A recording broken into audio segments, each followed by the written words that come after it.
नमस्कार, मैं हूँ एकता तिवारी और आप हैं। भीमसेन सिंह उज्ज्वल। और आप सभी का एक बार फिर से स्वागत है शब्दों में अनेकता एकता संघ साहित्य gallery Sahitya Sangi Ekta Tiwari acting academy and Ekta Tiwari studio. और आज के हमारे पॉडकास्ट में हम आपके साथ इस एरा के सबसे ज्यादा कंट्रोवर्शियल राइटर के बारे में चर्चा परिचर्चा करने वाले हैं। बिल्कुल। तो माहौल संजीदा सा ना हो, इसलिए हम हल्के फुल्के तरीके से ही बातचीत करेंगे जैसे कि हम हमेशा करते हैं आदतन। हम्म। और आदतन से अब टाइटल बता ही देते हैं, राइटर का नाम बता ही देते हैं, सआदत हसन मंटो जी। बिल्कुल। और हर कला प्रेमी, लिटरेचर प्रेमी, साहित्य प्रेमी, हल्की फुल्की कहानी प्रेमी, हर किसी ने उनका नाम सुना है, उनके बारे में पढ़ा है, उनके नाटकों को देखा है, उनकी बहुत सारी लिखाइयों पे काम किया है। और जिन्होंने नहीं उनके बारे में पढ़ा लिखा है, उनके लिए नंदिता दास जी ने एक फिल्म बनाई है, मंटो।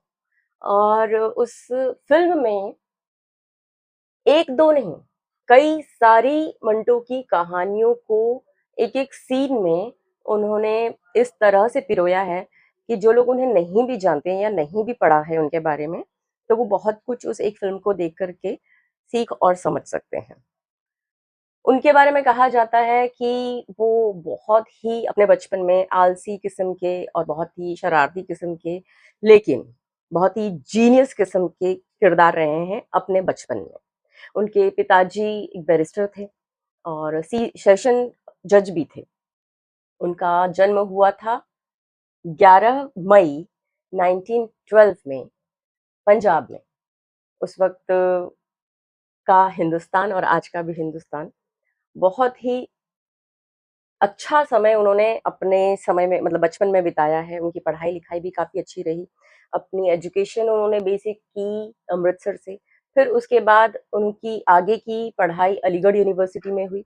और अलीगढ़ यूनिवर्सिटी में ही उनका जो ताल्लुकात, इस तरह की उनकी जो संगत बनी, जहाँ पर उन्हें रशियन और फ्रेंच लैंग्वेज के नॉवेल्स और लिटरेचर से रूबरू होने का मौका मिला। उन्होंने इतना पढ़ा कि सबसे पहली उन्होंने एक किताब जो ट्रांसलेट की, नॉवेल ट्रांसलेट किया, वो उनका एक रशियन नॉवेल है हमारा, जिसका नाम है the last day of condemned, जिसको उन्होंने उर्दू में ट्रांसलेट किया, जिसका नाम है सरगस्ताए असीर। उसके बाद तो फिर उनकी अपनी राइटिंग्स बहुत सारी रही, बहुत सारी शॉर्ट स्टोरीज जिन्हें हमने पढ़ा है। कंट्रोवर्शियल है क्योंकि बहुत ज़्यादा लोग इसलिए भी पढ़ते हैं क्योंकि वो कंट्रोवर्शियल है। उसके चलते उन्हें हिंदुस्तानी कोर्ट में भी बहुत चक्कर काटने पड़े। बहुत नहीं, हिंदुस्तान में उतना नहीं रहा, लेकिन जब वो पाकिस्तान शिफ्ट हुए 48 में, तो उन्हें कम से कम 300 बार से ज़्यादा कोर्ट कचहरी के चक्कर काटने पड़े, क्योंकि सरकार का मानना ये था कि उनकी लिखाई जो है वो समाज के लिए एक कीड़ा है, समाज के लिए गंदगी है। उनकी लिखाई में समाज के लिए अश्लीलता परोसी जाती है और उससे आने वाली पीढ़ी बर्बाद हो सकती है। तो ऐसे बहुत सारे केसेस उनके ऊपर चलते रहे बहुत लंबे अरसे तक। और उसी पाकिस्तान में जहाँ पर उन्हें बहुत ज़्यादा कोर्ट कचहरी झेलनी पड़ी, अंततः जब वो गुज़र गए छोटी-सी उम्र में, 42 की उम्र में, उसके बाद 2012 में उन्हें उसी पाकिस्तान से एक अवार्ड दिया गया उनकी ही राइटिंग के लिए, और उस अवार्ड का टाइटल है निशान-ए-इम्तियाज़। बताइए। वेल, उनकी और जर्नी इस तरह की है कि उन्होंने अपने एजुकेशन के बाद मुंबई में काफ़ी समय रहे। माता-पिता की कब्रें यहीं हैं मुंबई में। और रेडियो स्टेशन के लिए उन्होंने बहुत सारे ड्रामे लिखे, फ़िल्में लिखी, रेडियो स्टेशन के लिए, फ़िल्मों के लिए बहुत सारा काम किया। और यहाँ पर उनकी संगत इस तरह की थी कि वहाँ पे मंटो साहब इतने प्यार से उन्हें बिल्कुल सर आँखों पर रखा जाता था। हिंदुस्तान की बात कर रही हूँ। लेकिन ये वो वक़्त था जब हमारे हिंदुस्तान में लड़ाई आज़ादी की अपने बिल्कुल चरम पे थी।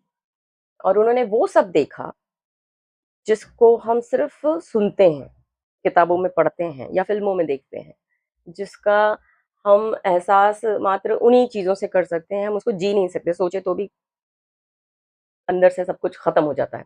तो ये उस दौर में रहे, जिए और उन लोगों के बारे में लिखा, स्पेशली सिर्फ उन्हीं लोगों के बारे में लिखा जो निचले तबके के होते थे या जिन्हें समाज में कोई तवज्जो नहीं दी जाती थी। और वो टैक्सी ड्राइवर से लेकर तवायफों से लेकर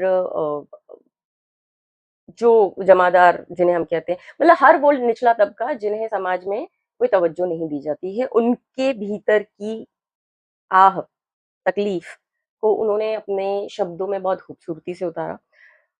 और खूबसूरती से इसलिए उतारा क्योंकि वो सच उतारा, और सच हमेशा कड़वा होता है।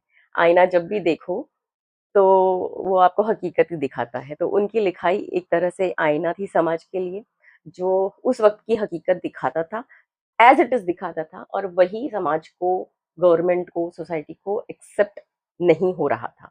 जिसके चलते उनके ऊपर केसेस हुए, उनकी राइटिंग बैन की गई, बहुत सारी जगहों से उनके काम वापस ले लिए गए। ऐसी बहुत सारी लंबी उनकी जर्नी रही। अंततः जब आज़ादी मिली हमें 1947 में, तब बँटवारा हो गया, हम हिंदुस्तान और एक पाकिस्तान। वो गए नहीं थे आज़ादी के बाद और उन्हें जाना भी नहीं था, चाहत ही नहीं थी इस तरह की। और उन्हें तो वो एक बुरा सपना ही हमेशा से अंत समय तक लगता रहा कि भगाना तो अंग्रेज़ों को था, अपने ही देश में लाइन खींचना तो नहीं था। तो वो बात उन्हें समझ में ही नहीं आती थी अंत समय तक। लेकिन सिचुएशंस कुछ ऐसी बनी, जब आप पढ़ेंगे या उनकी कहानियाँ सुनेंगे या फ़िल्म भी देख लेंगे तो समझ में आ जाएगा कि ऐसी सिचुएशंस बनी कि उन्हें अपने परिवार के साथ, उनकी वाइफ़ और 3 बेटियों के साथ पानी के जहाज़ से लाहौर पाकिस्तान जाना पड़ा। और फिर जब तक वो जीवित रहे 55 तक, उनकी डेथ हुई लिवर सिरोसिस से अपनी जनवरी, व्हाट जनवरी 18। 18 जनवरी 55 में। तो वो 42 की उम्र में जब हम सबको विदा करके गए, वो पाकिस्तान में खत्म हुए। और एक और मसला उनके जीवन में रहा कि ये सारी जो चीजें उन्होंने अपने जीवन में देखी थी, एक पॉइंट के बाद वो सारी चीजें उन्हें मेंटल लेवल पे डिस्टर्ब करने लगी, उन्हें चीजें दिखने लगी। वो बैठे बैठे हमारे बीच बातें कर रहे हैं और वो कहीं और हो जाते थे, वो किसी और वक्त में चले जाते थे, और इस तरह से उनका दिमागी संतुलन डिस्टर्ब भी होता था बीच बीच में। बट हाँ, फिर भी जब तक वो रहे अपनी फैमिली, अपने चाहने वालों के लिए, अपनी लिखाई से अपने समाज को वो सब चीजें देते रहे, जिसका वो दिल से या मन से, दिमाग से एक्सेप्ट नहीं करना चाहते थे, देखना नहीं चाहते थे। तो ऐसे हैं हमारे सआदत हसन मंटो। और ऐसी ही बहुत सारी चीज़ें उनकी कहानियों के अलावा की हम बात कर लें, उनकी खुद के इतने सारे सेंटेंसेस आज भी, आज के दौर में भी लोग इतना यूज़ करते हैं, और सच भी है। सच कहूँ तो मैंने आपके लिए कुछ निकाल करके भी रखे हैं। उनमें से एक बात वो कहते हैं, ज़माने के जिस दौर में हम से गुज़र रहे हैं, अगर आप उससे वाकिफ़ नहीं हैं, तो मेरे अफ़साने पढ़िए। बात एकदम सही है। वक़्त कोई सा भी हो, हम हमेशा कहते हैं कि घूम फिर करके कुछ सालों बाद, कुछ अरसे बाद हिस्ट्री रिपीट इटसेल्फ। तो तब भी जो घटता था वो अलग एक्सट्रीम लेवल पे घटता था, अभी कुछ और लेवल पे घटता है। अगर आप इन अफ़सानों को बर्दाश्त नहीं कर सकते, तो इसका मतलब है कि ज़माना ही नाक़ाबिले बर्दाश्त है। वही मैं जो भी कह रही थी, मिरर का काम करते थे सआदत सआदत हसन मंटो समाज के लिए, देश के लिए। उनकी राइटिंग एक मिरर का ही काम करती थी। मेरी तहरीर में कोई गलती नहीं, जिस गलती को मेरे नाम से बताया जाता है, वो दरअसल मौजूदा सिस्टम की गलती है। मैं तो सिर्फ बता रहा हूँ, जो घट रहा है। उनका ये कहना यहाँ पे बिल्कुल वाजिब है। मैं सोसाइटी की चोली क्या उतारूँगा, जो है ही नंगी। मैं उसे कपड़े पहनाने की कोशिश भी नहीं करता, क्योंकि ये मेरा काम नहीं, दर्जियों का काम है। और दर्जियों से उनका कहने का मतलब लिटरली टेलर की बात नहीं हो रही है, उन अथॉरिटीज़ की बात हो रही है, जो हमारे देश के सिस्टम को चलाता है, रूल्स एंड रेगुलेशंस या उनमें अमेंडमेंट्स करता है, जो बागडोर पकड़ के हमारे देश की चलते हैं। उन बड़े-बड़े लोगों के को दर्जी कह रहे हैं वो। उसके बाद उनकी एक और ऐसी बात है, ऐसा होना मुमकिन है कि सआदत हसन मर जाए और मंटो जिंदा रहे। ज़िंदा रहे। फैक्ट है। जो लोग साहित्य के प्रेमी हैं, जो राइटिंग, रीडिंग के प्रेमी हैं, जो नाटक के प्रेमी हैं, रंगकर्मी हैं, उनको कितनी मोहब्बत है और वो जानते हैं कि मंटो ज़िंदा है। मैं एक जेब कतरा हूँ जो अपनी जेब खुद काटता है और कोई कहानी मेरे जेब से कूद कर बाहर आ जाती है। मैं कहानियाँ नहीं लिखता, कहानियाँ मुझे लिखती हैं। कभी-कभी हैरत होती है कि ये कौन है जिसने इतनी अच्छी कहानियाँ लिख ली हैं। हर बड़ा आदमी गुसलखाने में सोचता है, मगर मुझे तजुर्बे से मालूम हुआ है कि मैं बड़ा आदमी नहीं हूँ क्योंकि मैं गुसलखाने में नहीं सोच सकता। दुनिया में जितनी लानतें हैं, भूख उनकी माँ है। ऑब्वियसली भूख के चलते ही जितनी भी दहशतगर्दी हो, ऊटपटांग काम हो, चोरी डकैती हो, खून खराबा हो, उसका मसला तो यही है ना कि पैसा कम है, पैसा कमाने के ज़रिया कम है, लोग पढ़ना-लिखना नहीं चाहते या बहुत सारे और ऐसे मसले हैं जिनकी वजह भूख, पैसा नहीं है तो रोटी नहीं है और अब जब ये नहीं है, तो फिर दुनिया को गलत रास्ते पर जाने से कौन ही रोक सकता है। मज़ा जब दिलों से निकल जाए, दिमाग पर चढ़ जाए, तो ज़हर बन जाता है। इस बारे में आपको कुछ कहना था? नहीं, बिल्कुल सही बात मंटो साहब यहाँ पे फरमाते हैं, जो अभी आपने उनका जो कोटेशन जो आप पढ़ रही थी। दरअसल कई बार ऐसा क्या होता है कि हम किसी विचार से इतने प्रभावित होते हैं कि उसका जो असल मायना होता है, हमें कुछ करना और होता है लेकिन हम कट्टरपंथी बन जाते हैं किसी एक पर्टिकुलर विचारधारा के प्रति। और वो हिंदू हो, मुस्लिम हो, कोई भी विचारधारा हो, कट्टरपंथी जो लोग हो जाते हैं, वो हमारे समाज के हित के लिए, देश के लिए अच्छा नहीं होता है। पॉइज़न बन जाते हैं। बिल्कुल, वहाँ पर वो फिर इंसान को इंसान नहीं रहने देते, वो जाति, धर्म और बिल हिंदू-मुस्लिम में बाँट देते हैं या बाकी सब जातियों में बाँट देते हैं। मेरे जीवन की सबसे बड़ी घटना थी मेरा जन्म। ये बात उन्होंने लिखी तो अपने ही लिए थी लेकिन ये सबके ऊपर एप्लीकेबल है। मत कहिए कि हज़ारों हिंदू मारे गए या फिर हज़ारों मुसलमान मारे गए। सिर्फ़ ये कहिए कि हज़ारों इंसान मारे गए। ये बात हल्की में हर वो इंसान लेता है जिसे अपनी ज़िम्मेदारियों का एहसास नहीं। हुँ, देश के प्रति, समाज के प्रति, परिवार के प्रति, रिश्तों के प्रति, दोस्तों के प्रति। सिर्फ मूर्ख ही ये सोच सकते हैं कि मज़हब को बंदूक से मार गिराया जा सकता है। मज़हब एक आस्था है, एक विश्वास है। ना वो थोपा जा सकता है, खुद पर भी नहीं और औरों पर तो बिल्कुल भी नहीं। तो ये विश्वास और आस्था का एक मसला है, सबको समझने की तब भी ज़रूरत थी, आज भी और शायद आने वाले समय में भी हो। मैं ऐसे समाज पर हज़ार लानत भेजता हूँ, जहाँ उसूल हों कि मरने के बाद हर शख्स के किरदार को लॉन्ड्री में भेज दिया जाए, जहाँ से वो धुल-धुला कर आ जाए। ऐसा होता है, निकल जाने के बाद हर इंसान जाने वाले के ऊपर ये के लिए यही कहता है कि अरे! बहुत बढ़िया इंसान था भाई। हुँ, और धुल मतलब निकल गया तब वो उसको एकदम सफ़ेद कर देते हैं। जीवित रहता है तब तक वो काला होता है। अगर आपसे ऊपर है, किसी भी तरह से internally, externally, personally, professionally, ideologically, whatever तरीके से वो आपसे अगर थोड़ा भी ऊपर है तो उस वो आपके दूसरों के लिए काला हो जाता है और हुँ, जैसे ही वो चला जाता है दुनिया से, तो वो धुल-धुलाकर एकदम चमचमाता सफ़ेद हो जाता है। वेश्या का मकान खुद एक जनाज़ा है, जो समाज अपने कंधों पर उठाए हुए है। बात सही है। समाज जो अपने आप को बहुत उम, चमकता-दमकता दिखाता है, बहुत ही सोफिस्टिकेटेड दिखाता है, बहुत ही क्या बोलते हैं उसे एटिकेट वाला दिखाता है, रिस्पेक्टिव दिखाता है, स्टेटस वाइज़ बहुत अच्छा दिखाता है। वही सारे लोग इस तरह की जगहों को बनाते हैं, इस्तेमाल करते हैं और उन वही लोग होते हैं जो उन्हें गाली भी देते हैं। हुँ, तो बेसिकली वो जनाज़ा तो वो उसका मकान है ही, जिन्हें आप ही ने बनाया और आप ही अपने कंधों पर उठाए-उठाए फिर रहे हैं। बस आईने का के सामने खड़े होकर के ये सब बोल नहीं पाते हैं।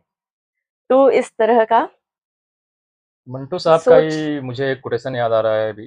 हम्म, वो लिखते हैं कि एक औरत को समझना बहुत कठिन है, हम्म, लेकिन उसे गलत समझना बहुत अच्छा। बहुत आसान है। लोग समझ नहीं पाते कि औरत को समझने के लिए, कि औरत, जो लोग समझते हैं ना कि औरत कोई चीज़ है, उन्हें सबसे पहले ये जानना होगा कि औरत कोई चीज़ नहीं है। मंटो साहब आगे भी लिखते हैं कि जिस तरीके से सिगरेट पीने से मर्द के फेफड़े खराब होते हैं, उसी तरीके से सिगरेट पीने से औरत के भी फेफड़े ही खराब होते हैं, उसका चरित्र नहीं। तो इतनी बेबाकी से बात करने वाला एक लेखक, एक अफसाना निगार किरदार हमारे हिंदुस्तान में जन्मा, जिसका नाम होता है सादत हसन मंटो। जिसकी लिखाई के लिए, जिसकी कहानियों के लिए उसको कई बार जेल जाना पड़ा, कई बार, जैसा आप बता रही थी अभी, कोर्ट कचहरी के कितने सारे चक्कर लगाए। वो इसीलिए लगाए क्योंकि उनकी कहानियों में वो समाज की वो सारी चीज़ें मौजूद थीं, जो समाज करता तो है लेकिन उसको बर्दाश्त नहीं कर सकता है कि वो आईने की तरह उसके सामने दिखाई दे। मंटो की कोई भी कहानी आप उठा के देख लीजिए, चाहे अबू पढ़ें, ठंडा गोश्त पढ़ें, तोबा टेक सिंह पढ़ें। तोबा टेक सिंह कहानी का एक वाकया मैं पढ़ के आपको सुनाऊंगा भी। काफी सारी उनकी तो इस हतक काली और सलवार काली सलवार, जिन कहानियों के लिए मंटो के पर केस चले, केस चले, मुकदमा चलाया गया, वो कहानियां आज सबसे अधिक मकबूल हैं, सबसे अधिक पढ़ी जाने वाली कहानियां हैं। तभी जिनकी तो उनको एरा का मोस्ट कंट्रोवर्शियल राइटर कहते हैं। बिल्कुल। तो ऐसे ही एक कहानी है, ये हमारे हाथ में एक किताब है, मंटो की 15 कहानियां, जिसको छापा है राजकमल ने और कंपाइल और किया है नंदिता दास जी ने। नंदिता जाट जी ने, जिसपे फिल्म भी बनी थी मंटो नाम से, जिसपे कूली हीरो। नवाजुद्दीन सिद्दीकी ने बहुत ही अच्छा किरदार निभाया है मंटो साहब का। इसमें 15 कहानियों का चयन किया गया है। जैसा कि आप बता रहे थे कि 15 कहानियों पे 15, एक फिल्म में 15 सीन डिवाइड करके बनाया गया है। तो ऐसी एक कहानी है टोबा टेक सिंह। इसका एक छोटा सा हिस्सा मैं आपके सामने रखता हूँ। हम्म, बंटवारे के 2-3 साल बाद पाकिस्तान और हिंदुस्तान की हुकूमतों को ख्याल आया कि अब ख्याली कैदियों की तरह पागलों का भी तबादला होना चाहिए। यानी जो मुसलमान पागल हिंदुस्तान के पागल खानों में हैं, उन्हें पाकिस्तान पहुंचा दिया जाए, और जो हिंदुस्तान और सिख पाकिस्तान के पागल खानों में हैं, उन्हें हिंदुस्तान के हवाले कर दिया जाए। मालूम नहीं ये बात माकूल थी या गैर माकूल, बहरहाल दानिशमंदों के फैसले के मुताबिक इधर उधर ऊंची सतह की कॉन्फ्रेंस हुई और बिल आखिर पागलों के तबादले के लिए एक दिन मुकर्रर हो गया। हम्म, अच्छी तरह छानबीन की गई। वे मुसलमान पागल जिनके लवालिकीन हिंदुस्तान में ही थे, वहीं रहने दिए गए। बाकी जो बचे, उनको सरहद पार रवाना कर दिया गया। हम्म, पाकिस्तान में चूंकि करीब करीब तमाम हिंदू सिख जा चुके थे, इसलिए किसी को रखने या रखाने का सवाल भी पैदा नहीं हुआ। जितने हिंदू सिख पागल थे, सबके सब पुलिस की हिफाजत में बॉर्डर पर पहुंचा दिए गए।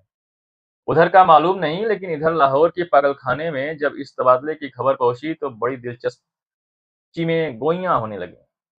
चिमेगोइयां बोलते हैं गपशप को। एक मुसलमान पागल जो 12 बरस से हर रोज बाकायदी के साथ जमींदार पढ़ता था, उससे जब उसके एक दोस्त ने पूछा, मौलवी साहब, ये पाकिस्तान क्या होता है? तो उसने बड़े गौरे फिक्र के बाद जवाब दिया, हिंदुस्तान में एक ऐसी जगह है जहां उस्तरे बनते हैं। ये जवाब सुनकर उसका दोस्त मुतमईन हो गया। इसी तरह एक सिख पागल ने एक दूसरे सिख पागल से पूछा, सरदार जी, हमें क्यों भेजा जा रहा है? हमें तो वहां की बोली भी नहीं आती। दूसरा मुस्कुराया, मुझे तो हिंदुस्तानों की बोली आती है। हिंदुस्तानी बड़े शैतानी आकड़ फिरते हैं। एक दिन नहाते नहाते एक मुसलमान पागल ने पाकिस्तान जिंदाबाद का नारा जोर से बुलंद किया कि फर्श पर फिसल कर गिरा और बेहोश हो गया। बाज पागल ऐसे भी थे जो पागल नहीं थे। उनमें अस्करियत ऐसे कातलों की थी जिनके रिश्तेदारों ने अफसरों को कुछ दे दिलाकर पागल खाने भिजवा दिया था कि वो पासी के फंदे से बच जाएं। ये पागल कुछ कुछ समझते थे कि हिंदुस्तान क्यों तकसीम हुआ है और पाकिस्तान क्या है। तो कुल मिला जुला के ये कहानी है टोबा टेक सिंह। भारत और पाकिस्तान के बंटवारे के ऊपर लिखी गई एक कहानी है, जिसमें बहुत सारे पागल कैदी कुछ पाकिस्तान चले गए, कुछ हिंदुस्तान चले गए। 2-3 साल बाद सरकार को ये ख्याल आता है कि जो पाकिस्तान के पागल हिंदुस्तान की जेल में कैद हैं, उन्हें पाकिस्तान भेजा जाए, और जो पाकिस्तान की कैदियों जेल में जो कैदी पागल जो कैद हैं, उनको हिंदुस्तान में भेजा जाए। तो ऐसा ही एक इंसान है जिसको मालूम ही नहीं चल पाता कि वो कहाँ का रहने वाला है, वो हिंदुस्तान का है या पाकिस्तान का है। अपने अपने समय के, अपने जीवन के आखिरी दम तक इसी उधेड़-बुन में लुगा रहता है कि हिंदुस्तान कहाँ है और पाकिस्तान कहाँ है। ऐसी ही कहानी उनकी ठंडा गोश्त इस है। इसको थोड़ा-सा इसके बारे में मैं 2 लाइन बताती हूँ। बिल्कुल, बिल्कुल बोलिए। ये जो सरदार की हम बात कर रहे हैं, जो पूछ रहे हैं अंत में, वो तोबा टेक सिंह को जो खोज रहे हैं थ्रू आउट जेल के अंदर, पागल खाने में, उनका नाम है बिशन सिंह। हुँ, और उनके पास सिवाय ये कुछ 4 शब्दों के, तोबा टेक सिंह कहाँ है, उसके अलावा एक उनकी कितनी भी कोई गहरी, लंबी, चौड़ी, छोटी, बड़ी, किसी भी तरह की बात होती थी, उनका एक ही सेंटेंस, एक यहाँ पर मैं आपको पढ़ के बताती हूँ। ऊपर दी गड़ दी एनेक्स दी बिधिया दी मूंग दी दाल of the Pakistan and Hindustan and Toba Tek Singh. ये एक सिर्फ उनके पास बात कहने और सुनने के लिए होती थी और हर चीज का जवाब यही है। इमोशन बस उनके बदल जाते थे। अगर किसी ने प्यार से बात की तो यही शब्द वो इस्तेमाल करते थे प्यार में। अगर किसी ने उनको गुस्से में जवाब देना है किसी को, तो वो इन्हीं शब्दों का इस्तेमाल करते थे गुस्से में। उनका सिर्फ और सिर्फ पूछना हर किसी से होता था, टोबा टेक सिंह कहाँ है। पाकिस्तान वाले कहते थे जेल के अंदर, असाइलम के अंदर, कि वो हिंदुस्तान में है। हिंदुस्तान जब वो ट्रांसफर होने लगे और वो जब क्रॉस करके जाने लगे, दो बांगड़े जो लोहे की तार खींची होती हैं, तब वो जब हिंदुस्तानी बॉर्डर के अंदर पहुंचे और वहां पर सिपाही से पूछा, उसने कह दिया कि टोबा टेक सिंह तो पाकिस्तान में है। अब वो भाग रहे हैं इधर से उधर, ना इधर वाले इधर लेने को तैयार है, ना पाकिस्तान वाले ना हिंदुस्तान वाले। और जैसे ही किसी ने कहा कि टोबा टेक सिंह तो मर गया है, तो वो जो बीच का जो पोर्शन होता है जिसको नो मेंस लैंड कहते हैं, वहां पर वो औंधे मुंह गिरते हैं और वहीं खत्म हो जाते हैं। और इस तरह की बहुत ही सैड एंडिंग वाली या दुखांत जिसे कहते हैं, लेकिन ये सिर्फ कहने और लिखने के लिए दुखांत नहीं थी, ये रियल चीजें थी उस वक्त जो घट रही थी, जिन्हें सादत हसन मंटो ने इस तरह कहानियों में तब्दील किया, रियल किरदारों को कहानियों में तब्दील किया। ऐसे ही एक और उनका स्टोरी है, बॉर्डर के ऊपर है, जिसमें 2 सिपाही हैं, एक रबनबाज और एक राम सिंह। राम सिंह हिंदुस्तानी फौज में है और रबनबाज पाकिस्तानी फौज में है। और ये एक सीन चल रहा है जहाँ पे, मैं आपको सीन बता रही हूँ क्योंकि आप पढ़ेंगे जब उनकी स्टोरीज या सुनेंगे देखेंगे तो आपको और मजा आएगा। बॉर्डर पे लड़ाई चल रही है और ये छुप करके इधर से एक दूसरे को आवाज लगा करके बातें कर रहे हैं, और बातें इतनी इंटरेस्टिंग कि अब उस समय में दोस्तियां कैसी होती थी, वो जो पंजाबी गालियों के साथ बातें करना, उस तरह से वो एक दूसरे को अलग अलग गालियों के साथ एड्रेस कर रहे हैं। और जब डिवीजन नहीं हुआ था, एक ही सरकार के लिए दोनों काम करते थे, तो वो दिन याद कर रहे हैं। ओ तुझे याद है वो फलानी फिरंग मैम आई थी एक, उसका हमने क्या नाम रखा था, और क्या, ऐसी बहुत सारी अलग अलग किस्म की बातें करते हैं, अटपुट पटांगी। राम सिंह उन बातों में बह जाता है इतना ज्यादा इमोशनल कि वो निकल के बाहर आ जाता है और उसे किसी और पाकिस्तानी फौजी की, जो गोलियां चल रही है ना, बॉर्डर की बात हो रही, तो वो गोली लगती है और वो वहीं पे गिर जाता है। और रबनवाज जोर से चिल्लाता है, ओ राम सिंह ये की कितना खोतिया। तो राम सिंह कहते हैं कि भाई रबनवाज, बहुत जी कर रहा था तुझे देखने का, बहुत अरसा हुआ तुझे देखे हुए, तो तुझे देखने के लिए मैं सिर्फ बाहर निकला और गोली खा करके ढह हो गया। इंडियन ऑफिसर आते हैं और उसको पहचानते हैं, और वो सब आप पूरी कहानी पढ़ेंगे तो इस तरह की बॉर्डर्स पे भी जो कहानियां हैं इतनी खूबसूरत तरीके से लिखी गई हैं, वो टोबा टेक सिंह हो या जो मैं भी आपको बता रही थी वो हो। आप ठंडा गोश्त के बारे में कुछ बता रहे थे। मतलब वही मैं बता रहा था कि मंटो साहब की जो लिखाई है वो भी उसी समय की है, उसी समय जब की दंगों दंगे फसाद जब हो रहे थे, हिंदुस्तान पाकिस्तान का बंटवारा हो रहा था, और इसलिए उनके ऊपर मुकदमे चलाए गए। उनकी लिखाई को साहित्य नहीं माना गया। पहली बात तो उन पे अश्लीलता का आरोप लगा के उनको समाज से बेदखल करने का प्रयास किया गया कि उनकी आवाज को दबाई जाए। वो कई बार जेल की यातनाएं सहे, जेल में बंद रहे, कैद रहे, बावजूद उन्होंने लिखा वही उन्होंने देखा। चाहे वो जैसा बता रही थी, चाहे वो वेश्याओं की तवाइफों की बात हो या समाज के निचले तबके की बात हो, जो दबे कुचले लोगों को आवाज नहीं उठाई जाती है। किस तरीके से जो बड़े लोग हैं कोठों पे जाते हैं, वो अपने किसी एक खास मकसद के लिए जाते हैं, लेकिन अगर एक मंटो, एक लेखक किताब की शक्ल देता है, उसको लिख के समाज के सामने लाता है, तो उसके ऊपर आरोप लगाए जाते हैं कि आपके शब्दों में अश्लीलता है, गाली है, गलौज है। इससे समाज में खराबी आएगी, बुराई फैलेगी। आप इसमें समाज को गंदगी परोसी जा रही है आपने, इसमें ऐसी कोई बात नहीं है कि इसको लिखा जाए। इसलिए मैं चाहता हूँ कि आप ऐसा ना लिखें। मतलब बहुत प्रयास किया गया कि उनकी आवाज को दबाया जाए, वो बोल ना सकें, लेकिन मंटो तो मंटो थे। मंटो ने अपनी जीवन अपनी शर्तों पर जिया।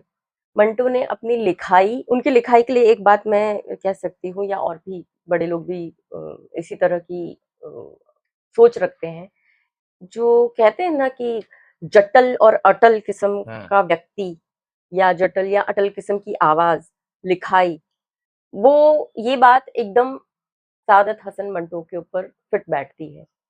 उनकी जितनी भी लिखाई है, उन्होंने किसी ने बोला कि नहीं नहीं ये नहीं चलेगा तो ठीक है, ओके दे दो वापस, फाड़ फाड़ के फेंक दूंगा, मैं मेरे पास रखूंगा, कहीं और ट्राई करूंगा, नहीं छपेगा मैं अपने पास रखूंगा, लेकिन बदलूंगा नहीं।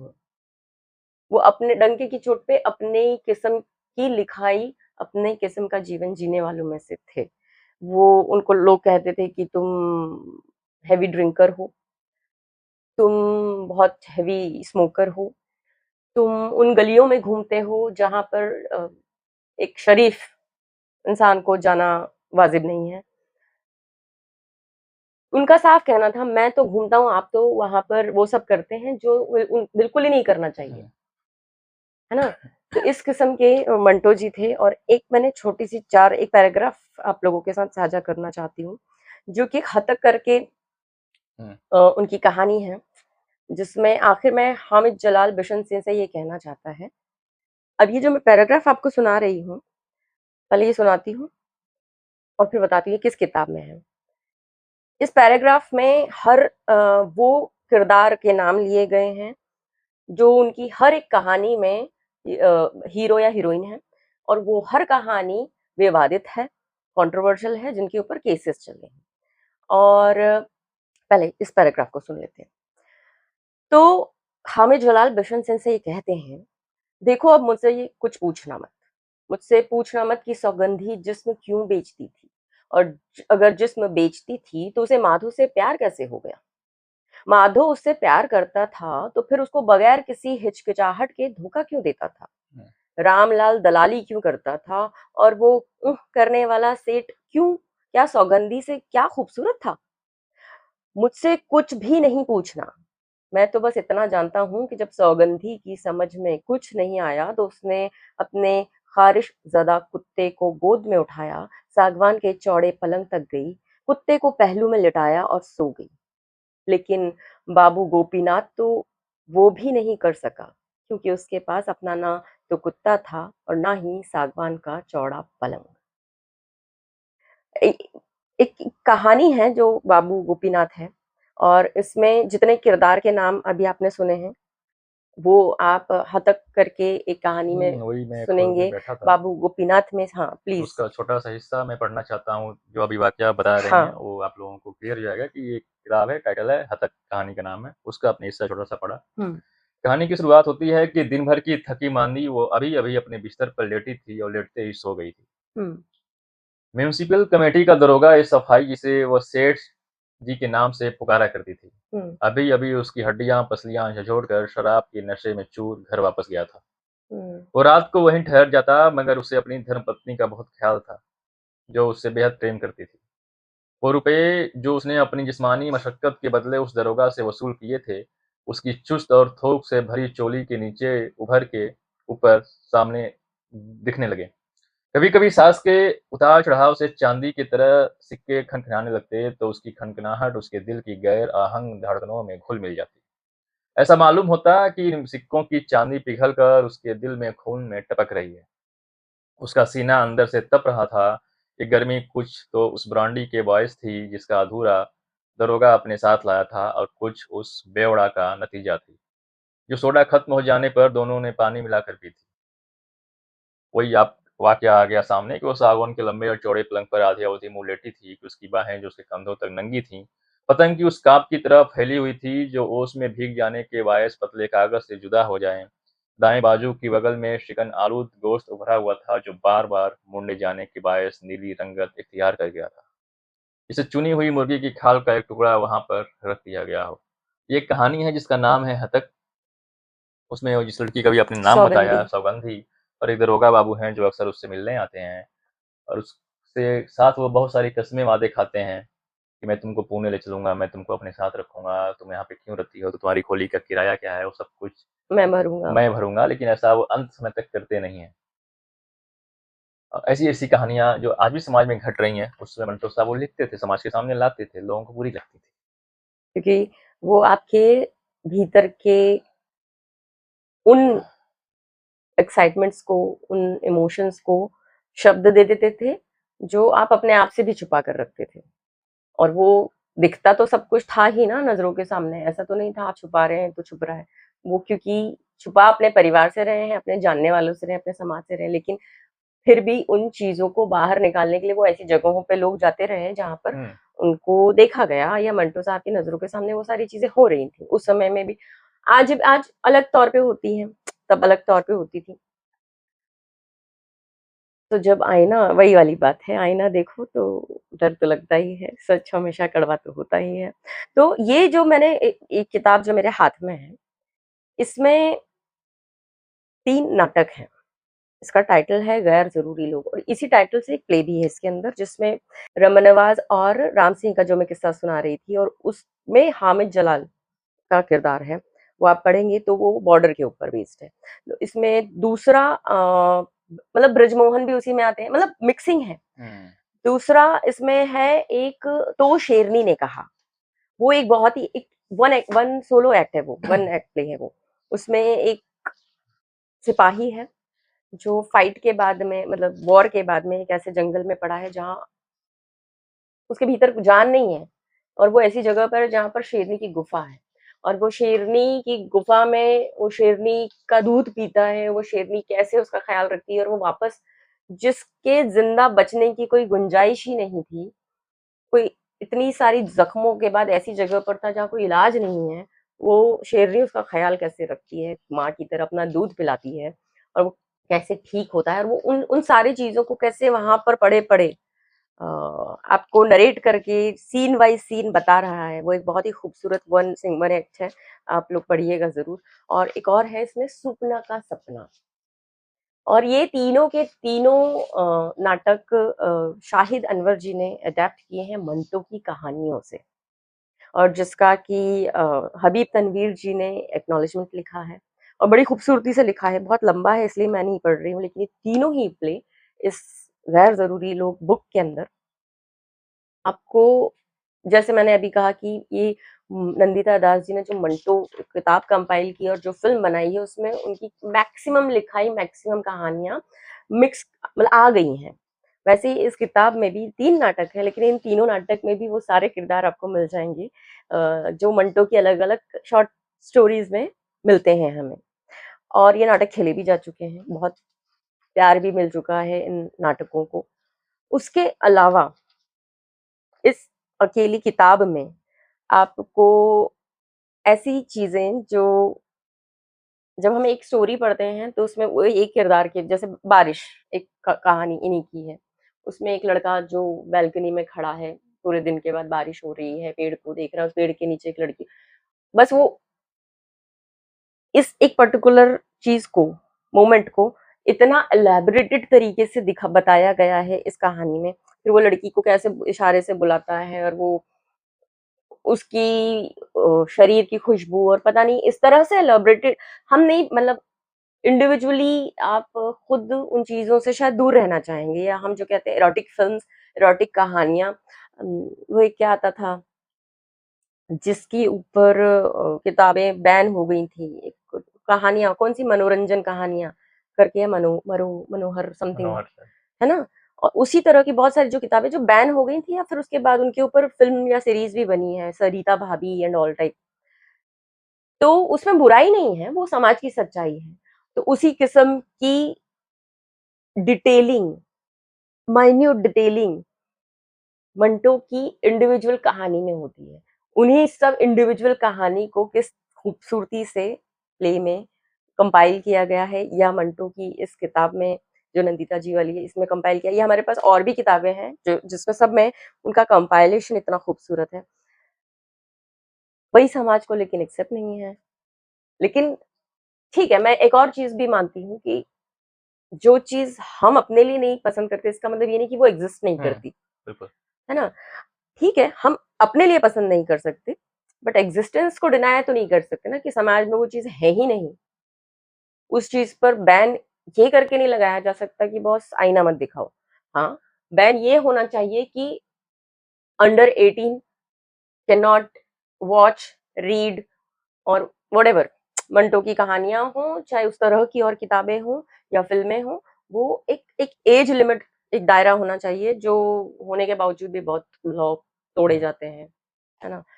तो कंट्रोल वहाँ होना चाहिए, ना कि जो सच बोल रहा है उसको ही उठाकर जेल में डाल दिया, केस कर दिए या उसको जीना हराम कर दिया, वो सब नहीं होना चाहिए। अब जो हो गया, आज भी होता है ये सारी चीज़ें। बिल्कुल। लेकिन आज उतनी बेबाकी से, जितनी बेबाकी से आप लिखते थे मंटो साहब या उस समय के और भी राइटर्स, उतनी बेबाकी आज है नहीं। मुझे ऐसा लगता है। ऐसी ही एक किताब, एक नाटक मेरे हाथ में है, हुँ, जिसके लेखक हैं इरशाद खान सिकंदर, और हुँ, इस नाटक का नाम है जॉन एलिया का जिन, हुँ, जिसको छापा है राजपाल संस ने। हुँ, इस नाटक की खास बात ये है, इसमें बहुत सारे किरदार हैं, जिसमें जॉन साहब हैं, मंटो साहब हैं, मीर तकी मीर हैं। ऐसे मंटो साहब के परिवार, जॉन साहब के परिवार, सारे लोग मर चुके हैं। हुँ। कब्रिस्तान में दफन है। फिर वहाँ पे कब्र से अपने-अपने लोग जागते हैं। हालाँकि सारी सबकी कब्रें एक पास नहीं है, जो जहाँ मरा है उसकी-उसकी ये कब्रें इस हैं। फ़िल्म में ऐसा इस लेकिन प्ले इस में ऐसा नाटक दिखा है। में ऐसा बहुत ही अच्छा खूबसूरत लिखा है इरशाद खान सिकंदर जी ने, जो अभी हमारे बीच कुछ महीने पहले नहीं रहे। इसका एक हिस्सा है, जो सारे के सारे लोग, जॉन साहब, मीर साहब, मंटो साहब, अपने-अपने कब्र से निकलते हैं, बैठते हैं, बातचीत करते हैं।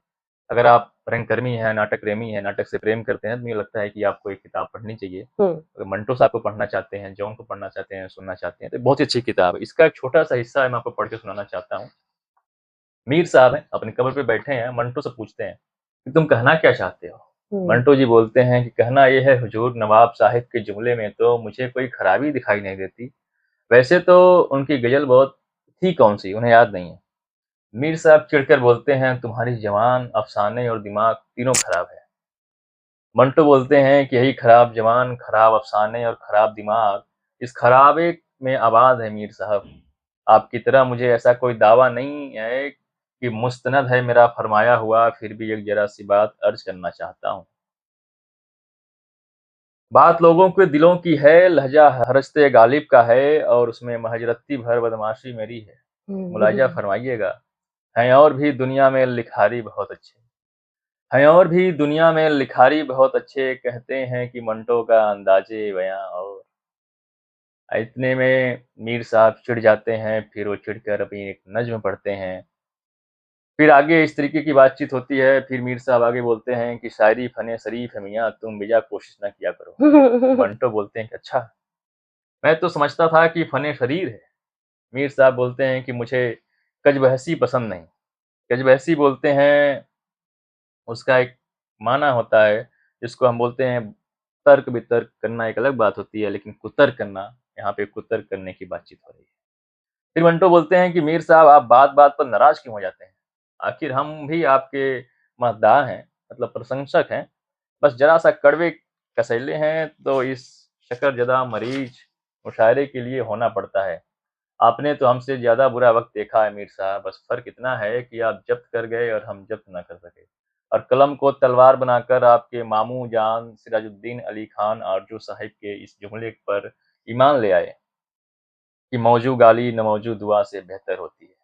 हुँ, इसी तरीके से इस पूरे नाटक में ना, जॉन एलिया के जिन नाटक में मंटो, मीर, फिर जॉन साहब की बहन आती हैं, उनकी माँ आती हैं, सारे लोग जो मर चुके हैं, दफन हैं, इस तरीके से आके बातचीत करते हैं। आप जब पढ़ेंगे तो आपको लगेगा कि सारे किरदार असल में जीवित है। जीवित हैं और आपके सामने बैठे हैं, बातचीत कर रहे हैं। तो ये बहुत अच्छी किताब है, आप इसको पढ़िएगा, आपको आनंद आएगा। हुँ, तो मंटो जी को जानना मतलब समाज की सच्चाई को जानना है। मंटो जी की कोई सी भी कहानी उठाकर देखिएगा, उसमें बनावटीपन नहीं मिलेगा। हाँ, उसमें गाली-गलौच भर-भर के है। कभी-कभी तो पढ़ते-पढ़ते मतलब ऐसा लगता है, अरे बाप! सच में लगता है, नो डाउट। मतलब मैं या जो उनके ऊपर इल्ज़ामात हैं, वो एक तरीके से इस बात पे गलत है कि भाई आप ये मत कहिए कि ये घट नहीं रहा है। हुँ, सच्चाई तो सच्चाई है। उन्होंने परोस दी है। हाँ, आप ये अपने अमेंडमेंट्स लाइए रूल्स रेगुलेशंस में कि बॉस वही जो भी मैं कह रही थी कि दायरा वहाँ पर हो कि कौन लोग पढ़ सकते हैं। ये किस किस्म का लिटरेचर है उस बाद में भी उनके रहते तक आप उनसे लड़ते झगड़ते रहे ना। बाद में तो आपने उसको एक्सेप्ट भी किया एज़ अ लिटरेचर और उसके बाद उनको अवार्ड्स भी दिए डिफरेंट डिफरेंट। वही वाली बात है कि गुज़र जाने के बाद तो सब कुछ ही सफ़ेद होता है। मंटो साहब की एक, जैसे मैं आपको यहाँ पर मैं जो भी कह रही थी आपसे कि तो शेरनी ने कहा, अब उसका पहला ही एक छोटा सा पैराग्राफ मैं आपको पढ़ती हूँ। उसमें आपको मतलब जब बहुत दूर तक आप एक सरीका पढ़ने लगो तो आपको हैवी हो जाता है, क्योंकि आप रोजमर्रा में वैसी बातचीत नहीं करते हैं। वो तबका अलग होता है, और मैं ये नहीं कहती कि वो एग्जिस्ट नहीं करता, सब कुछ एग्जिस्ट करता है। गोरा अगर करता है तो काला भी काला भी करता है, करता सीधी बात। ओके, तो बच गई जान, अब डूबने का डर नहीं, अब पड़े पड़े मरा जा सकता है। मैंने इधर उधर देखा, चारों तरफ अंधेरा था। कुछ देर में जब आंखें अंधेरे की आदी हो गईं, तो गुफा में हड्डियां दिखाई पड़ी। किसी शिकार का कंकाल पड़ा था, किसी बड़े से जानवर का खूब बड़ा पंजर।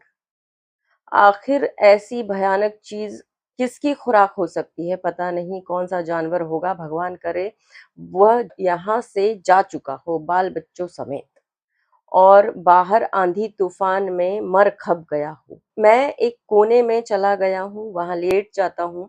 एक बार फिर धमक सुनाई देने लगती है, धक धक धक धक। मेरा दिल सीने में नहीं बल्कि पंजे में धड़क रहा था। ये इतनी तो साफ सुथरी सी बात है जैसे हम और आप बात करते हैं, लेकिन जब यही फौजी उस शेरनी के बारे में बोलता है तो किस तरह से बोलता है, मैं आपको वो बताना चाहती हूँ। वह चली गई कोने की तरफ, और जहां जाकर चुपचाप पसर गई। उसने अपने बच्चे को खींचा और पेट से सटा लिया। मैं देखता रहा। उसकी छातियां दूध से लबालब भरी थी, लगता था जैसे अभी फट पड़ेंगी। कई दिन भी तो हो गए थे उसे अपने बच्चे को दूध पिलाए। फिर ये सुबह शाम की मुसलसल बारिश। उसका एक बच्चा पहले ही डूबकर मर चुका था। अब एक ही शब्द यहाँ पर जो लाइन है, उसकी छातियां दूध से लबालब भरी थी, लगता था जैसे अभी फट पड़ेगी। फिर इसी तरह से खुले शब्दों में उन्होंने बहुत कुछ लिखा है। ये तो एडेप्टेड है, लेकिन जो मंटो साहब के रियल शब्द हैं, उसमें वाकई में बहुत ज्यादा खुलापन है। बहुत ज्यादा से मेरा मतलब बहुत ज्यादा। खुलापन इसलिए बोल सकते हैं कि आम जीवनमर्रा में आम व्यक्ति जिस तरीके से गाली-गलौज बातचीत करता है, मंटो साहब ने हूबहू वैसे पन्ने पे उकेरा है। उसको किसी उपमा, किसी उपमेय की तरीके से उसको उपमा देके अलंकृत करके उसको साहित्यिक शब्द बना के पिरोते नहीं हैं। हम्म।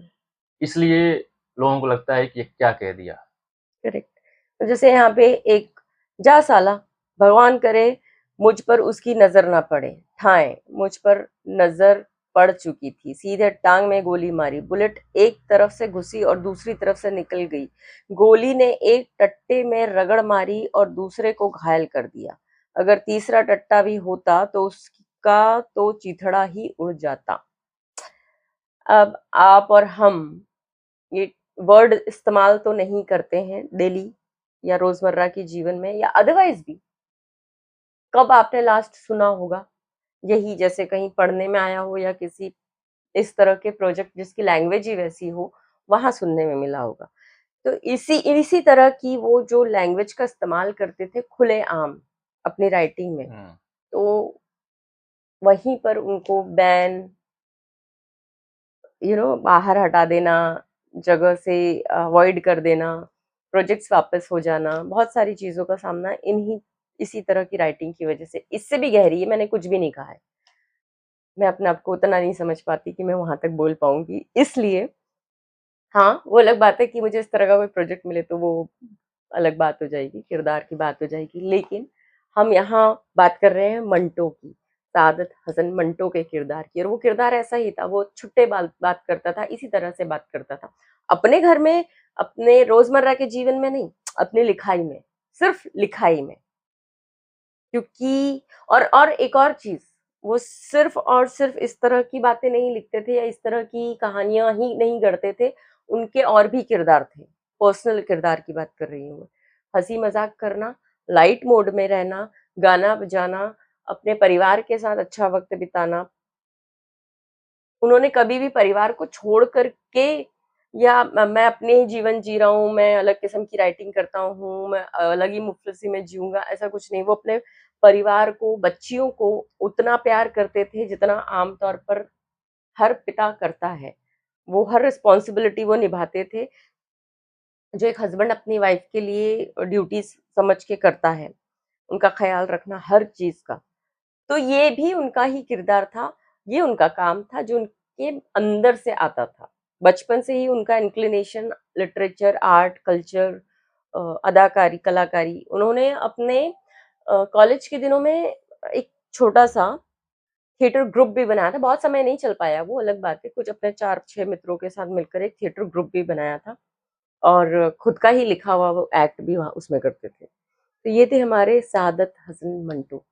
मंटो साहब को कई बार पढ़ते हुए मुझे एक कवि और गीतकार शैलेंद्र जी की एक कविता है हुँ।